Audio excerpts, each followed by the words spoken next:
क्या आपने कभी सोचा है कि हमारे कपड़ों में इस्तेमाल होने वाला धागा आखिर बनता कैसे है? एक साधारण सा दिखने वाला धागा जो हमारे जीवन का अभिन्न हिस्सा है, उसकी यात्रा खेतों से शुरू होकर फैक्ट्रियों तक जाती है। आज के इस वीडियो में हम जानेंगे कि धागा कैसे बनता है और इससे जुड़े कुछ दिलचस्प और अनसुने तथ्य। धागे की शुरुआत रेशे मतलब फाइबर से होती है। धागा बनाने की शुरुआत कच्चे रेशों से होती है। ये रेशे दो तरह के होते हैं। प्राकृतिक रेशे जैसे कॉटन, वुल, सिल्क, जूट। कृत्रिम रेशे जैसे नायलॉन, पॉलिएस्टर। सबसे ज्यादा इस्तेमाल होने वाला प्राकृतिक रेशा है कपास मतलब कॉटन, जो भारत में बड़े पैमाने पर उगाया जाता है। रेशों की सफाई और तैयार करना। जब कपास के खेतों से रेशे तोड़े जाते हैं तो उनमें बीज, धूल और पत्तियां भी होती हैं। इसलिए इन्हें जिनिंग मशीन के जरिए साफ किया जाता है।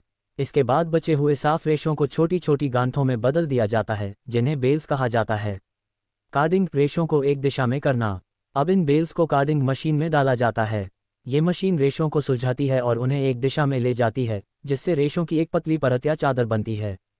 इस प्रक्रिया के बाद हमें मिलता है स्लीवर, यानी मोटा और कच्चा धागा। अब इस स्लीवर को धीरे धीरे खींचकर पतला किया जाता है। इसे ड्रॉइंग कहा जाता है। इसके बाद इस पतले धागे को थोड़ी मरोड़ देकर एक सिलेंडर में लपेटा जाता है, जिसे रोविंग कहते हैं। यह अब धागे जैसा दिखने लगता है, लेकिन अभी पूरी तरह मजबूत नहीं होता।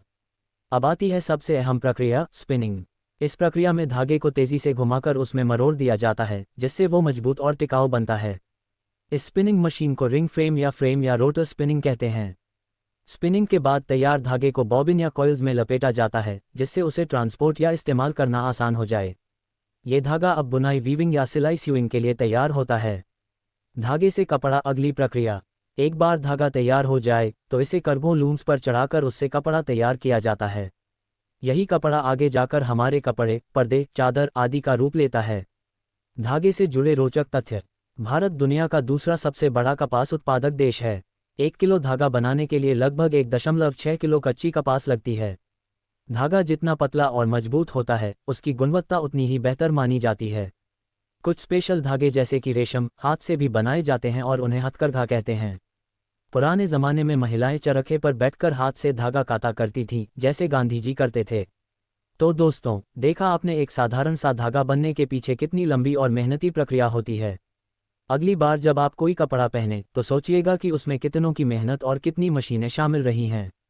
अगर आपको ये जानकारी पसंद आई हो तो वीडियो को लाइक, शेयर और चैनल को सब्सक्राइब जरूर करें।